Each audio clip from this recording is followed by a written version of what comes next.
میرے نبی نے کتنے معجزے دکھائے مکے میں، نہیں کلمہ پڑھا۔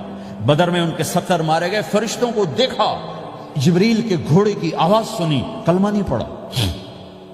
خندق میں شکست ہوئی، کلمہ نہیں پڑھا۔ پانی نکلتے دیکھا انگلیوں سے، کلمہ نہیں پڑھا۔ ایک بکرے کا ایک بازو پکا، اگلا جو بازو ہوتا، اور 40 آدمیوں نے کھانا کھایا اور ایک بوٹی کم نہیں ہوئی، ایک بوٹی کم نہیں ہوئی، کلمہ نہیں پڑھا۔ لیکن جب میرے نبی نے کہا جاؤ معاف کیا تو سارے ہی کلمہ پڑھ گئے کہ واقعہ یہ اخلاق نبی کے ہو سکتے۔ حنین کی جنگ میں جب بھاگے لوگ، شکست ہوئی، تو ایک صحابی کا بھاگتے ہوئے پاؤں ہمارے نبی کا پاؤں پر آیا، اور جوتا سخت تھا، تو آپ نے کہا اوجعتنی، اور آپ کے ہاتھ میں چھڑی تھی، آپ نے اس کو یوں ماری، اوجعتنی، ارے تو نے مجھے کتنا زیادہ درد پہنچایا، دکھ پہنچایا۔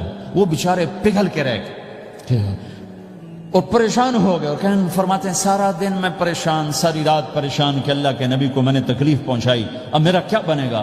اگلا دن ہوا تو اعلان ہو رہا تھا بھائی جس کا پاؤں نبی کے پاؤں پہ آیا تھا اس کو اللہ کے نبی بلا رہے ہیں۔ تو صحابی کہنے لگے میں نے سمجھا بس اب میری تو دنیا بھی گئی اور آخرت بھی گئی، اب میرے اوپر کیس بنے گا اور مجھے ڈانٹ ڈپٹ بھی ہوگی، میرا کتنا بڑا گھاٹا نقصان ہوگا۔ یہ حاضر ہوئے ڈرتے ڈرتے، تو آپ نے فرمایا میرے بھائی کل میں نے تمہیں چھڑی ماری تھی، وہ مجھے معاف کر دینا، اور یہ 80 اونٹ تمہیں ہدیہ دیتا ہوں، 80 کیملز یعنی 80 پراڈو، 80 رینج روور کا یہ میری طرف سے تمہیں ہدیہ ہے۔ وہ حیران پریشان، یہ میرے نبی کے اخلاق ہیں، یہ میرے نبی کے اخلاق ہیں۔